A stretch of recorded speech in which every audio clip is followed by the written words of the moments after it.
우리가 계속해서 요한복음을 통해서 말씀을 나누고 있는데요.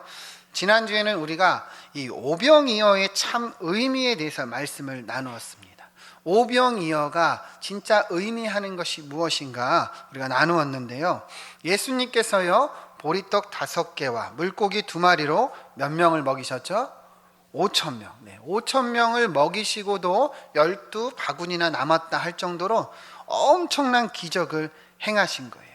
그런데 사실 이 오병이의 기적이 의미하는 것은요, 주님께서 우리에게 떡을 주신다, 그 의미도 있지만 더 나아가서 우리 주님이 또 우리에게 주시는 풍성한 구원의 은혜를 이야기한다 했습니다. 예수님께서요, 생명의 떡이신 당신의 몸을 떼어 우리에게 무엇을 주시는 거예요? 구원을 주신 거예요. 우리를 위해서 희생하신 6월절 어린 양, 주님께서 주시는 자신의 몸, 이 생명을 의미한다 했습니다. 그래서 그 많은 사람들이 풍성히 먹고 남은 것은요, 우리 예수님께서 우리에게 주시는 이 구원의 풍성한 은혜를 의미하는 거예요. 여러분, 이것을 반드시 기억해야 되는 겁니다. 그래서 진짜 우리가 받은 축복이 무엇이냐? 여러분, 우리가 진짜 받은 축복은요, 떡이 아니라 뭐예요? 구원이에요. 구원. 떡이 아니라 영생입니다. 이 땅에서 잘 먹고 잘 사는 것을 우리 주님께서 주신 것이 아니라 저 영원한 천국, 저 영생에 대한 소망을 우리에게 주셨다는 거예요. 여러분, 그래서 우리 그리스도인은요, 내가 받은 축복이 무엇인지 알고 누리며 사는 것입니다. 떡을 주세요, 떡을 주세요, 이것을 쫓아가는 이 인생이 아니라 이미 주어진 축복을 누리고 그 영원한 소망을 가지고 살아가는 것이 우리 그리스도인이라는 거예요. 여러분, 이 축복을 누리며 살기를 소망합니다. 우리가 계속 이 요한복음을 이제 나누고 있어요. 그런데 제가 보니까 어느덧 우리 성도들께서 설교를 들으시면서 이제 적는 분들이 조금씩 이제 사라지는 것 같아요. 그죠? 네, 여러분, 설교 말씀을 잘 들으려면 어떻게 해야 될까요? 네, 적으면서 들어야 돼요. 여러분들의 설교 노트가 있어야 돼요. 누구의 설교 노트가 있어야 이것이 남고 또 이 설교 노트를 기록하면서 우리가 말씀을 잘 듣게 되는 거예요. 여러분, 그냥 앉아서 설교 들으면요, 어느덧 우리의 이 집중력이 어떻게 돼요? 애매해지고 사라집니다. 그냥 어느덧 이 졸음이 오는 거예요. 그래서 잘 들기 위해서 노력해야 됩니다. 설교를 들으시면서 우리가 적으시면서 들으면 설교가 잘 들리고 또 이해가 되고, 그러다 보면 우리의 신앙도 자라가게 되는 거예요. 제가 이번에 그 목회대학원을 참석하는데 이 강사 교수님께서 그런 말씀을 하시더라고요. 하나님께서 말씀으로 세상을 창조하셨다. 하나님께서 말씀으로 이 세상을 운행하신다. 그리고 하나님께서 말씀으로 사람을 변화시킨다. 이렇게 말씀하셨어요. 제가 그게 너무 와닿았습니다. 여러분, 말씀이 무엇인지 우리가 알아야 돼요. 하나님은 이 말씀으로 창조하시고 운행하시고 지금도 우리를 만나시고 우리의 심령을 변화시키는 거예요. 그러니 말씀을요, 어떻게 들어야 돼요? 잘 들어야 돼요. 열심히 들어야 돼요. 하나라도 놓치지 않기 위해서 최선을 다해야 되는 거예요. 그래서 설교 노트를 만들고 또 회고하고 또 다시 보고 또 유튜브 영상을 보면서 그 말씀을 다시 듣게 하는 것도 여기에 목적이 있는 거예요. 왜요? 이 말씀이 너무도 중요하기 때문입니다. 여러분, 열심히 들으시고 적으시고 여러분만의 이 설교 노트를 만드시고 또 이 신앙의 풍성한 또 은혜가 있기를 축원드립니다. 우리 옆에 분에게 한번 인사합시다. 설교 노트 만듭시다. 인사하겠습니다. 네, 제가 다음 주에 보겠어요. 몇 분이나 만드시는지.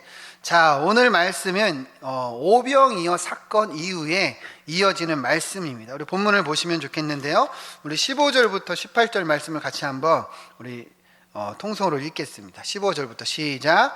그러므로 예수께서 그들이 와서 자기를 억지로 붙들어 임금으로 삼으려는 줄 아시고 다시 혼자 산으로 떠나가시니라. 저물매 제자들이 바다에 내려가서 배를 타고 바다를 건너 가버나움으로 가는데 이미 어두웠고 아직 그들에게 오시지 아니하셨더니 큰 바람이 불어 파도가 일어나더라. 아멘. 우리가 지난주의 내용을 한번 기억해 보면요, 예수님께서 이 오병이어의 기적을 베푸시고 많은 사람들이 이 오병이어 기적을 통해서 주님께 그 선지자라, 세상에 오실 참으로 오실 선지자라 고백을 했습니다. 그런데 그 다음에 어떤 내용이 일어났냐면 이 사람들이요 예수님을 어떻게 하는 거예요? 억지로 자기들의 임금으로 삼으려고 했어요. 억지로. 왜요? 떡을 주시는 분이시기 때문이죠. 그리하여 주님께서는요 이들을 피해 어디로 가셨어요? 산으로 떠나가셨다 이야기를 합니다. 그런데 예수님은 산으로 가시고 이 남은 제자들은 어디로 갔느냐? 16절을 보면요, 제자들이 바다에 내려가서 17절에 배를 타고 바다를 건너 가버나움으로 갔다 이야기를 합니다. 주님은 산으로 가시고 제자들은 배를 타고 바다 건너로 갔다는 거예요. 자, 그런데 이제 오늘 말씀이 여기서 이야기하는 것이 이 부분에서 문제가 생겼다 이야기를 해요. 18절을 보면요, 큰 바람이 불어 파도가 일어나더라 이렇게 얘기를 합니다. 제자들이요 배를 타고 가는데 이러한 일이 일어났다는 거예요.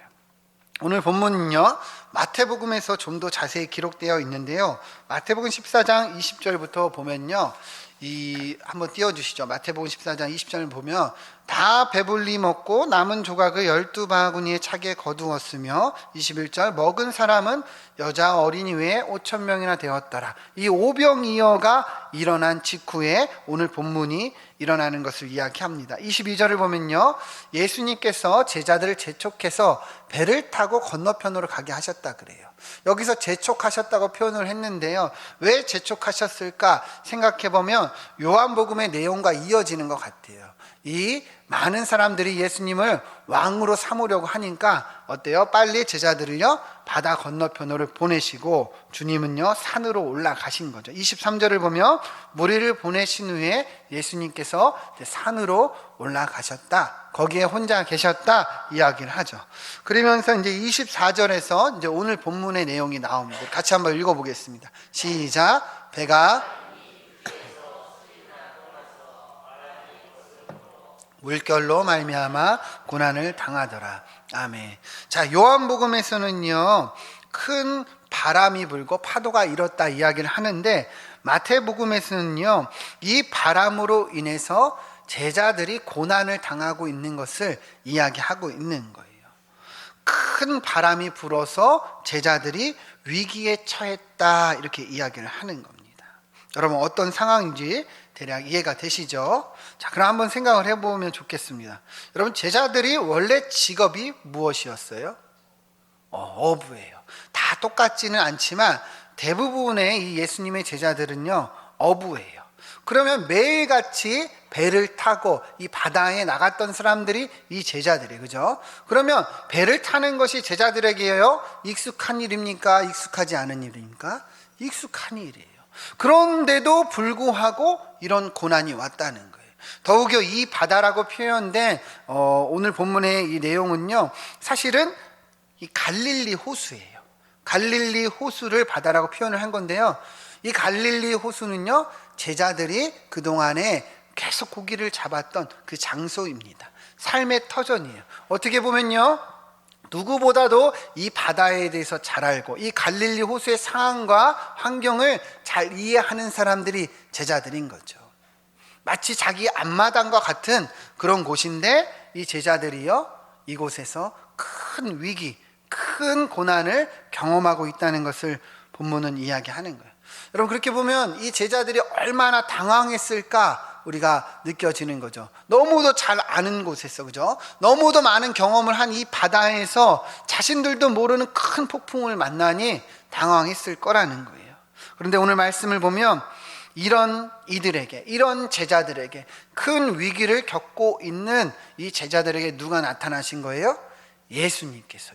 예수님께서요 이 바다 위를 건너서 이 제자들에게 오신 것을 이야기합니다. 우리 19절 20절 같이 읽겠습니다. 시작. 제자들이 노를 저어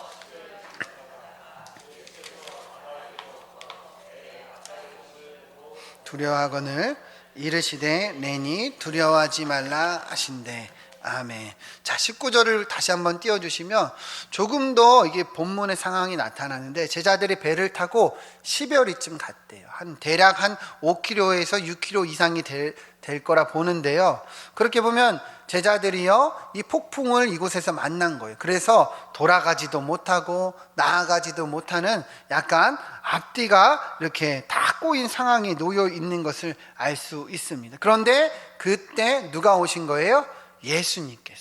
예수님께서 분명하게 바다 위로 걸어서 이들이 타고 있는 배에 가까이 오셨다 이야기합니다. 그런데 제자들이 뭐라 그래요? 두려워했다는 거예요. 여러분 한번 생각해 보세요. 이때가요, 지금 시간으로 보면 새벽 한 3시에서 4시 정도 되는 시간이래요. 그런데 막 큰 바람이 불고 파도 때문에 노를 열심히 젓고 있는데 저 바다에서 누군가 걸어오고 있다고 생각해 보세요. 여러분, 그런 상황에서 누가 바다 위로 걸어온다면 여러분들은 어떤 느낌이 들겠습니까? 소름 돋지 않을까요? 그죠? 무섭지 않을까요? 네. 이 마태복음을 보면요, 제자들이 유령인 줄 알았대요. 그래서 유령이다라고 소리를 쳤다고 합니다. 그 상황이 좀 이해가 될 것 같아요. 그죠? 우리가 아무리 예수님을 믿지만 이 밤에 갑자기 바다 위를 걸어서 온다면 정말 두렵지 않겠습니까? 그래서 이들이 두려워했다는 거예요. 근데 20절에 보면 뭐라 그래요? 예수님께서 이 제자들에게 말하는 거예요. 이르시되 내니 두려워하지 말라. 그러니까 유령이 아니라 예수님이라는 거. 내가 너희에게 왔으니 두려워하지 말라 이야기를 하는 겁니다. 그래서 이제 예수님께서 이 제자들에게 오시고 배에 오르셨다는 것을 이야기하는데요. 그리고 나서 어떤 일이 일어나는가?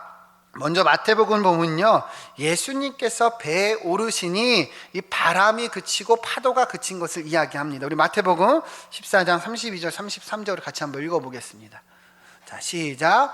배에 함께 오름에 바람이 그치는지라 배에 있는 사람들이 예수께 절하며 이르되 진실로 하나님의 아들이소이다 하더라. 아멘.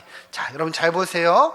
이 제자들이요, 이 바람으로 인해, 파도로 인해 힘겹게 고난을 당하고 있었어요. 그죠? 근데 예수님께서 이 무리를 거르사 제자들의 배에 타시니 어떤 일이 일어나는 거예요? 바람이 그쳤어요. 파도가 잔잔해졌어요. 이들을 괴롭히던 모든 상황이요, 조용해진 거예요. 놀라운 일이 일어난 거죠.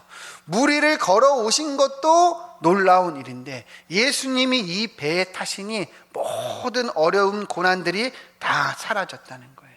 그래서 이 배에 있는 사람들이 주님을 보고 뭐라 그럽니까? 33절을 다시 보면 예수님께 절하여 이르되 진실로 뭐래요? 하나님의 아들이소이다 하더라, 이렇게 얘기를 해요.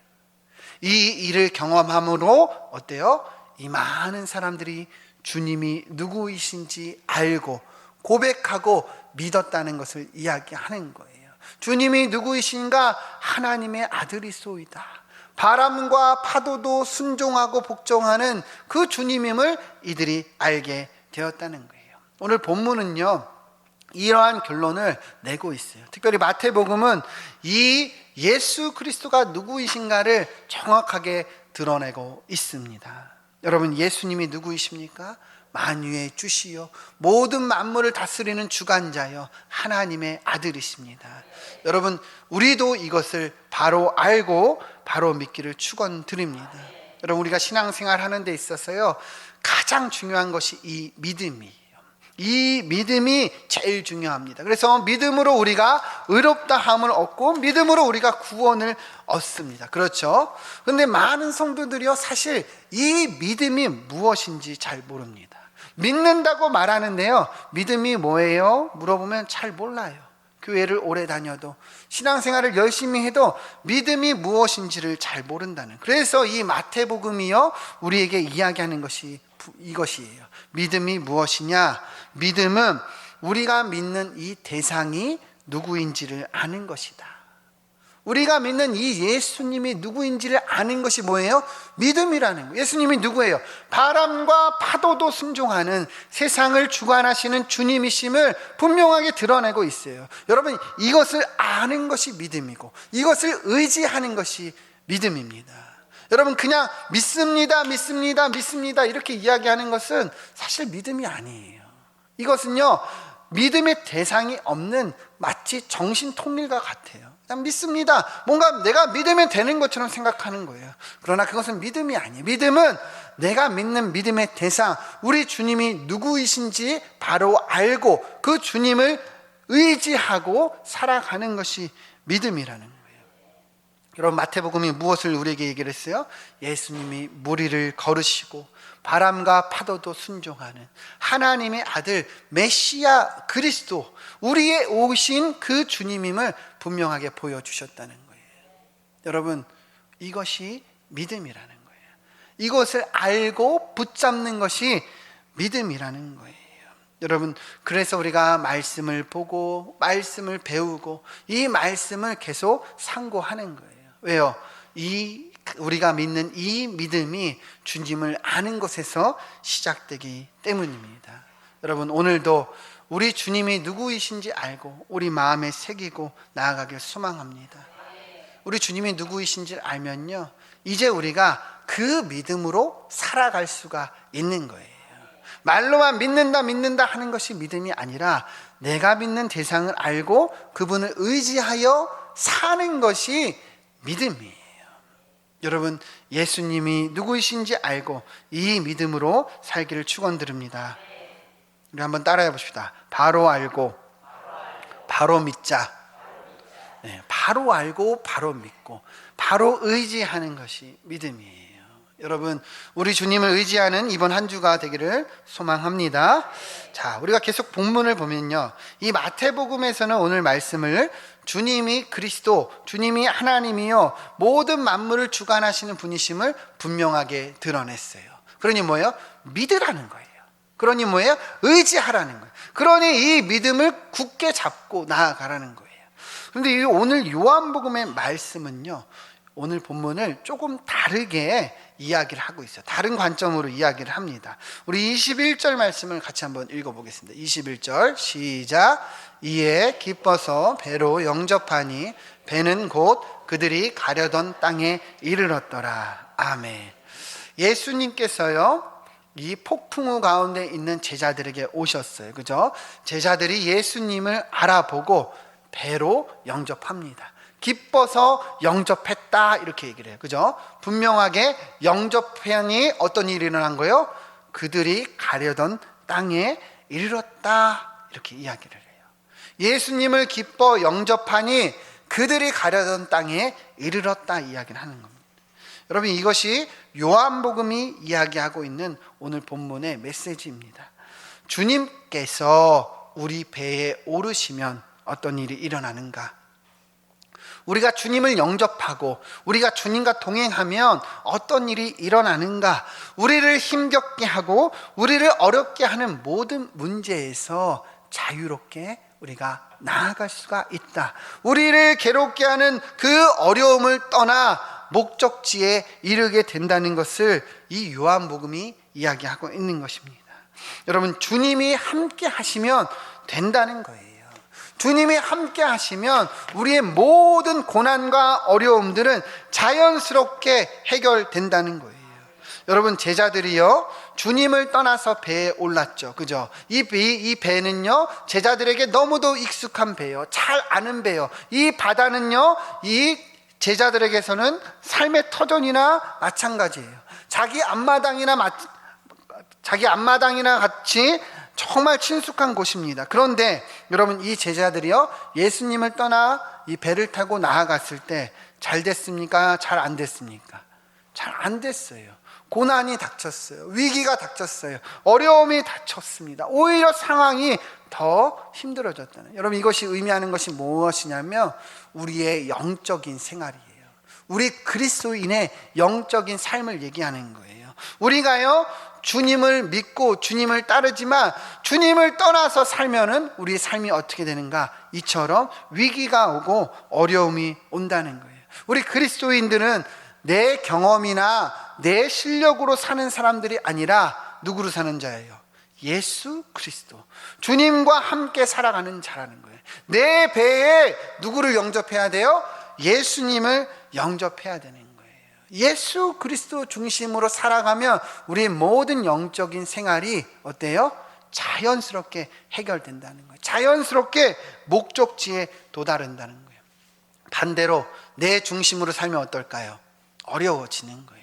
내가 살고 내 중심으로, 내 경험으로, 내 실력으로 살면요 어려워질 수밖에 없다는 것을 분명하게 이야기하고 있는 것입니다. 우리 요한복음 15장 4절 5절 말씀 같이 한번 읽겠습니다.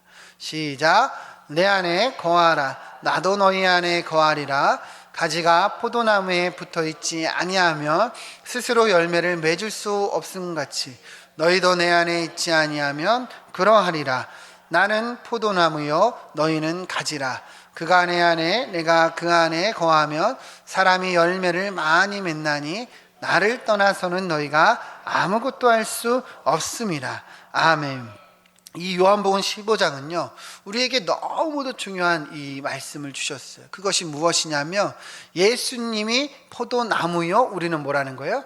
가지라는 거예요. 우리가 주님과의 관계가 어떤 관계냐? 하나인 관계라는 거예요. 뗄래야 뗄 수가 없는 관계다. 여러분, 가지가 나무를 떠나서는 살 수 있습니까? 없습니까? 없어요. 가지가 나무를 떠나서는 살 수 없듯이 우리가 주님을 떠나서는요 아무것도 할 수 없다는 거예요. 아무것도 할 수 없다는 거예요. 우리의 배에 주님이 타고 계시지 않으면, 우리의 배에 주님이 키를 잡지 않으시면 우리가 아무것도 할 수 없다는 거예요. 그러나 여러분, 가지가 나무에 붙어만 있으면 되듯이 우리 안에, 우리 중심에 주님께서 거하시면 어떤 일이 일어납니까?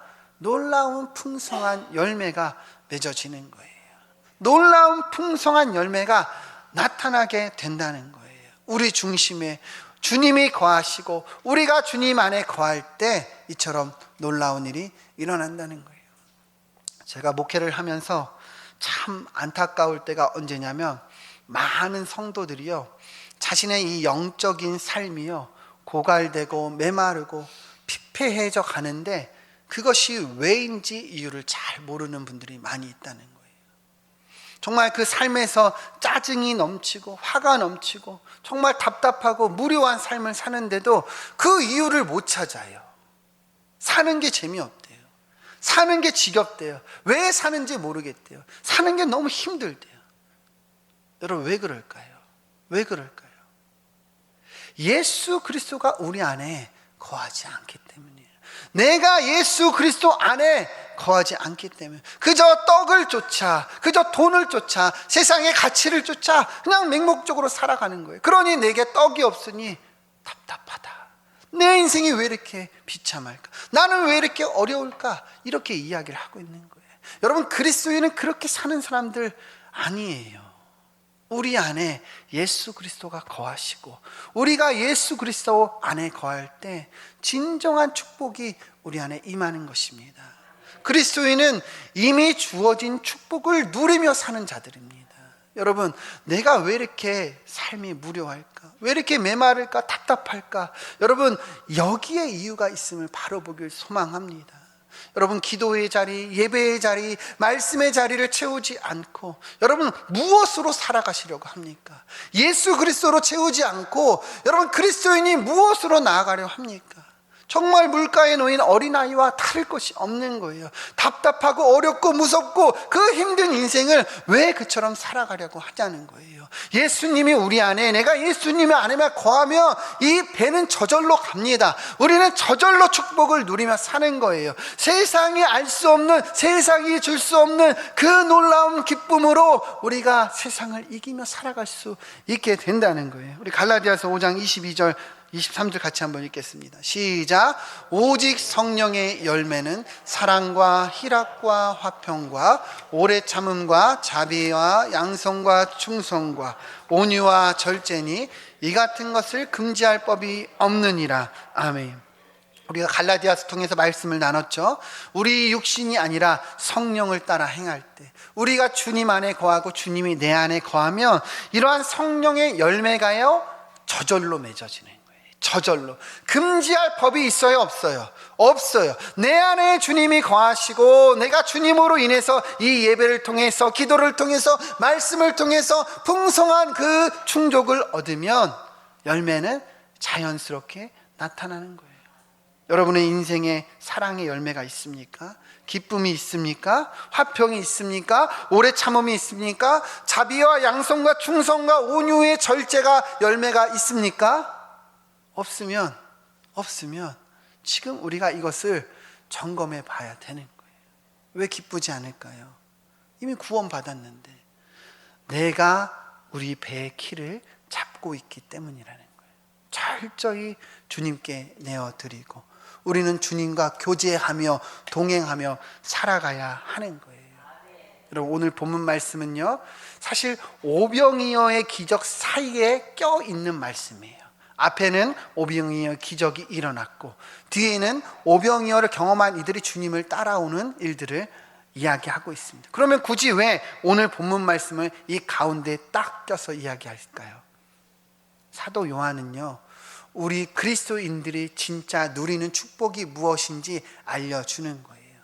주님이 함께하는 삶, 주님이 동행하는 삶, 그러할 때 모든 것이 자연스럽게 이루어지고 우리의 인생이 풍성해지는 것을 이야기하는 것입니다. 이 주님을 따르는 많은 사람들은 다 떡을 쫓아왔어요. 떡을 쫓아와서 떡을 달라고 얘기했어요. 그러나 진짜 축복은요, 우리가 그 떡이 아니라 주님과 함께하고 동행하는 삶임을 이야기하고 있는 겁니다. 우리 33절 말씀을 우리 같이 한번 읽어보도록 하겠습니다. 시작. 하나님의 떡은 하늘에서 내려 세상에 생명을 주는 것이라. 아멘. 여러분, 주님이 주시는 축복이 뭐예요? 생명. 주님이 주시는 은혜가 뭐예요? 이 생명이라는 거예요.